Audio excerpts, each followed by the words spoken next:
So hello guys welcome back to my second blog.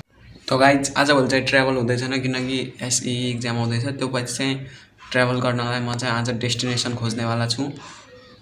घाम लागिरहेछ and यही अब गर्मीको महिना सुरु भइसक्यो र यो एसई इक्जाम पछि चाहिँ एउटा दुईवटा तीनवटा डिस्ट्रिक्टसम्म घुम्छु होला म।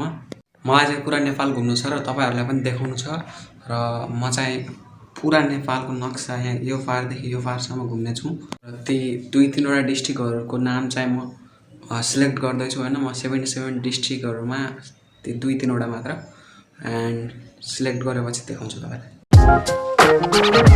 तो गाइज मैले एउटा सिलेक्ट गरिसकेको छु, यहाँनिर फोटो देखाउँछु होइन। त्यो चाहिँ कुन डिस्ट्रिक्टको हुनसक्छ कमेन्टमा भन्नु होला र म त्यहाँको चाहिँ हिडन प्लेसहरू र फुल एक्सप्लोर गर्नेछु एन्ड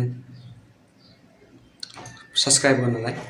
तो गाइज मैले लोकेसन खोजिसकेँ होइन, कहाँ जाने भन्ने। मैले चाहिँ धेरै मेहनतपछि खोजेँ र पछि चाहिँ तपाईँहरूलाई भन्ने नै छु र देखाउने नै छु, त्यहाँको ट्राभल ब्लगहरू बनाउने छु र थ्याङ्क यू फर वाचिङ।